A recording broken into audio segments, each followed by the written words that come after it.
कहते हैं आहार करना, आहार निद्रा यानी सोना, भोजन करना सो जाना, और भयभीत होना, मैथुन करना, संतानोत्पत्ति करना आदि इत्यादि जो भी दिनचर्या तुम कर रहे हो वो भी करते हैं। उनमें और तुम में एक ही अंतर है मात्र, आपके पास सुमति है, आपके पास सुविचार है, आपके पास सुमति है, बुद्धि है, विवेक है तुम्हारे पास, उनके पास वो नहीं है। वो अपनी उन्नति के लिए, अपने आगामी जन्मों के लिए और अपने पूर्वजों के लिए अथवा अपने लिए कोई शुभ और पुण्य कार्य नहीं कर सकते बेचारे। तुम कर सकते हो, तुम श्रेष्ठ कार्य कर सकते हो। तुम चाहो तो आज शाम को पिज्जा बर्गर खा सकते हो, वो नहीं खा सकते। हाँ, तुम चाहो तो मॉल में जाके शॉपिंग कर सकते हो, वो नहीं कर सकते। तुम चाहो तो नवरात्रि का व्रत कर सकते हो, वो नहीं कर सकते। हाँ, लेकिन उसके बावजूद भी उनका सब कुछ काम में आता है, तुम्हारा कुछ काम नहीं आता। तुम्हारा तो ना तो ये खाल काम आती है, ना तो मांस काम आता है, ना हड्डी काम आती है, ना तो तुम्हारी कोई चीज किसी को काम आती है। जानवरों की हर चीज किसी न किसी काम में आती है, उनकी खाल भी किसी काम आती है, कुछ और नहीं तो ढोलक और तबला बढ़ने के काम तो आती ही है। हाँ, पर्स और बेल्ट और जाने क्या क्या चमड़े से बनता है वो सब काम आता है। उनके बाल भी काम आते हैं, उनकी हड्डियां काम आती हैं, उनके दांत काम आते, उनके खुर और पैर काम आते। हमारा कुछ भी काम नहीं आता।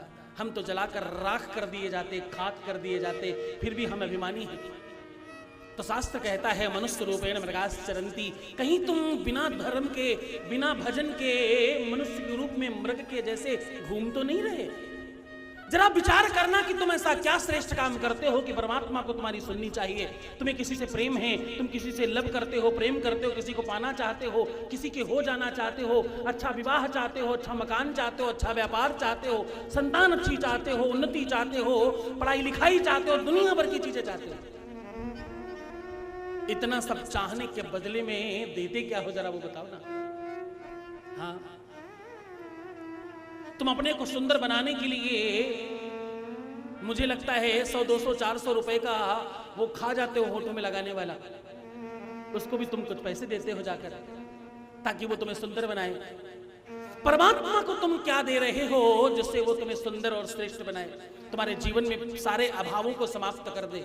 अगर तुम चाहते हो तुम्हारी पर्सनल लाइफ और तुम्हारी निजी लाइफ अच्छी हो जाएगा, और तो सुनना, तुम चाहते हो तुम्हारे पति पत्नी का जीवन अच्छा हो जाए, तुम चाहते हो तुम्हारे घर में सुख बढ़े, तुम चाहते हो तुम्हारा व्यापार बढ़े, तुम चाहते हो तुम्हारे घर में तुम्हारे बच्चे, तुम्हारी संतति, तुम्हारा परिवार, तुम्हारा वंश, तुम्हारा कुटुंब आनंद से सुखानुभूति करे, तो भैया शिव भक्ति करना, शिव का भजन करना, परमात्मा का नाम लेना, ईश्वर का भजन जरूर करना, क्योंकि ये छोटा सा टोकन है बहुत बड़ी खुशियों को प्राप्त कर लेने का। बहुत छोटा सा टोकन, बहुत छोटी सी चीज है तुम्हें बहुत कुछ प्राप्त करा देने की। तुम इतने सारे लोग, मैं आपको सत्य कहूं, केवल और केवल तुम 7 दिन तक जमे रहना यहां। जो तुम्हें समझ में आ रहा है वो तो शिव महापुराण का अंश है ही, जो तुम्हें नहीं समझ में आ रहा है असली शिव महापुराण का अंश वो है, उसे समझने की कोशिश करो।